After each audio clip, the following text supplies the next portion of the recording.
Di dalam surah Ali Imran ayat 64, Allah Subhanahu wa taala memerintahkan kita orang-orang yang mengaku beriman untuk menyampaikan pesan yang sangat mendasar kepada kalangan manusia tertentu, yaitu kalangan ahli kitab. Ahli kitab adalah kaum Yahudi dan kaum Nasrani. Mereka disebut ahli kitab karena mereka mengikuti kitab yang datang dari Allah Ta'ala, yaitu kaum Yahudi mengikuti Taurat, sedangkan kaum Nasrani mengikuti Injil.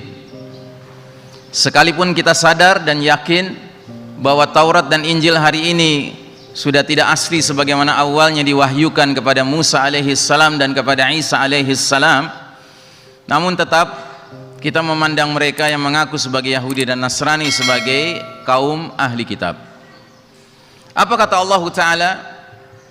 Allah Ta'ala berfirman, "Qul ya ahlal kitabi ta'alau ila kalimatin sawa'in bainana wa bainakum alla ta'budu illallah wa la tusyrika bihi syai'a wa la yattakhidhu ba'duna ba'dan arbaban min dunillah fa in tawallaw faqul ashhadu bi anna muslimun." Artinya, katakanlah, wahai ahli kitab, marilah kita menuju kepada satu kalimat, satu pegangan, satu prinsip yang sama antara kami dengan kalian, bahwasanya kita tidak menyembah selain Allah Ta'ala dan kita tidak mempersekutukan Allah dengan sesuatu apapun, dan bahwasanya kita tidak menjadikan satu sama lain arbaban min dunillah, Rabb-Rabb, Tuhan-Tuhan selain Allah Ta'ala. Jika mereka berpaling, katakanlah kepada mereka, ishhadu bi anna muslimun, saksikanlah bahwa kami ini adalah kaum muslimin. Saudara rahimakumullah, ini perintah dari Allah Ta'ala kepada kita, kepada Nabi Muhammad SAW, yang berarti kepada kita umat beliau, untuk menyampaikan kepada ahli kitab.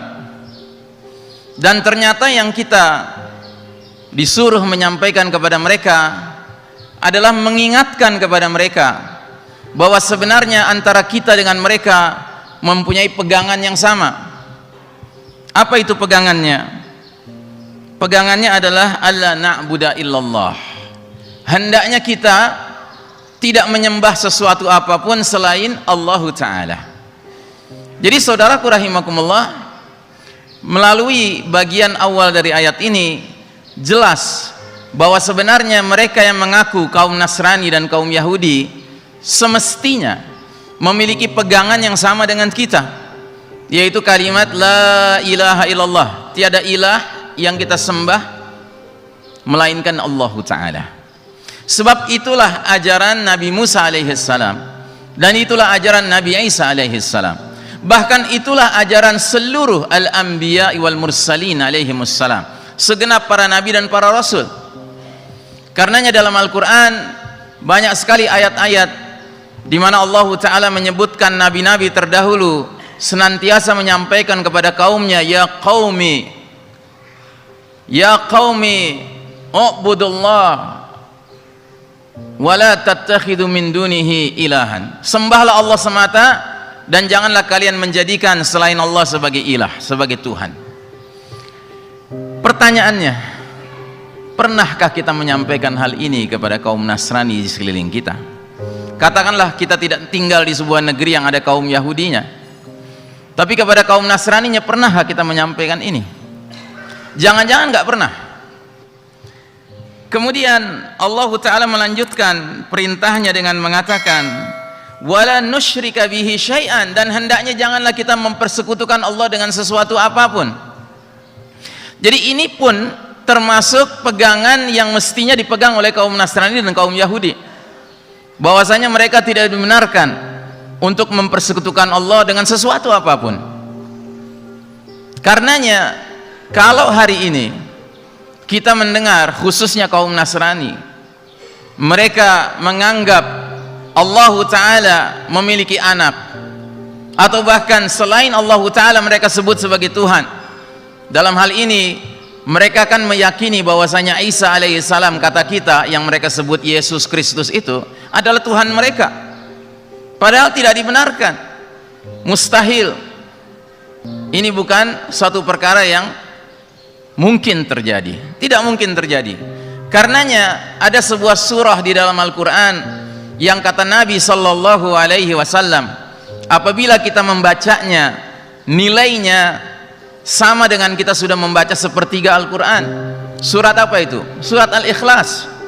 Surat yang menjelaskan, yang menegaskan fondasi tauhid dari kaum mukminin, dari kaum muslimin, pengikut Nabi Muhammad sallallahu alaihi wasallam. Kita tegaskan di dalam ayat-ayat surat Al-Ikhlas ini. Qul huwallahu ahad. Katakanlah, Allah itu esa, Allah itu satu, Allah itu ahad. Lam yalid wa lam yulad. Allah itu tidak beranak dan tidak diperanakkan. Allah tidak punya anak dan Allah tidak punya orang tua. Jadi mustahil kalau mereka meyakini bahwasanya Isa alaihissalam adalah anak Tuhan atau bahkan Tuhan itu sendiri. Mustahil. Kenapa? Karena itu bukan ajaran Isa alaihissalam. Bahkan selanjutnya kita tegaskan di ujung dari surat Al-Ikhlas, walam yakul lahu kufuwan ahad.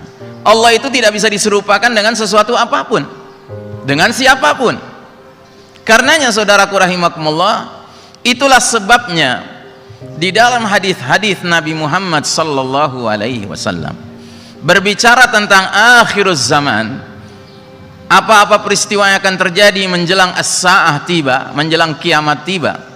Salah satunya adalah nuzul Isa ibnu Maryam alaihi salam. Keyakinan kita berdasarkan penjelasan Nabi Muhammad sallallahu alaihi wasallam bahwa di akhir zaman sebelum kiamat datang akan turun Isa alaihissalam. Itu keyakinan kita. Sadarkah Anda akan hal itu? Kalau Anda belum tahu, saya sampaikan sekarang. Bahkan saya pernah menggunakan keyakinan ini untuk menjadi sarana berdakwah kepada orang Nasrani. Pernah khatib naik taksi dengan seorang sopir Batak Kristen. Kemudian setelah tahu dia Batak Kristen, saya katakan saya pun Batak, tapi saya Batak Islam, saya bilang begitu. Kemudian saya katakan kepada dia, apakah saudara tahu bahwa di dalam ajaran kami juga meyakini bahwa Isa alaihissalam akan turun dari langit. Isa alaihissalam adalah sosok yang kalian sebut dengan sebutan Yesus Kristus. Dia kaget, dia belum tahu hal itu. Jangan-jangan sebagian umat Islam sendiri belum tahu hal itu, padahal ini jelas di dalam hadis-hadis Nabi diterangkan. Lalu kenapa Isa alaihissalam harus turun kembali? Karena sedemikian dahsyatnya fitnah dan hoax yang telah tersebar selama ini mengenai sosok Isa alaihissalam. Jadi sesungguhnya kaum Nasrani yang ada sekarang pada umumnya, mereka telah menjadi korban dari fitnah dan hoax yang disebarluaskan oleh seorang oknum Yahudi yang kemudian belagak menjadi pengikut Isa alaihissalam, bahkan mengaku sebagai murid Isa alaihissalam, padahal tidak pernah ketemu dengan Isa alaihissalam.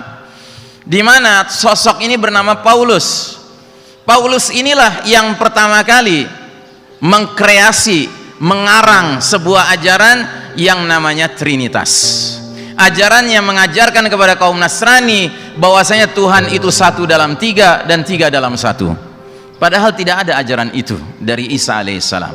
Karenanya dalam hadis-hadis sahih Nabi Muhammad SAW mengatakan, kelak nanti Isa alaihissalam apa yang dia akan lakukan kalau dia sudah turun nanti di akhir zaman. Isa alaihissalam akan memecahkan salib. Jadi salib akan dihancurkan oleh Isa alaihissalam, oleh tangannya Isa alaihissalam sendiri. Kenapa? Karena salib telah menjadi simbol kesesatan dan kemusyrikan kaum Nasrani, di mana lewat simbol salib inilah mereka meyakini adanya tiga dalam satu dan satu dalam tiga. Dan mereka meyakini bahwa sosok Isa alaihissalam yang mereka sebut Yesus telah mati di tiang salib. Padahal Al-Quranul Karim membantah ini dengan tegas.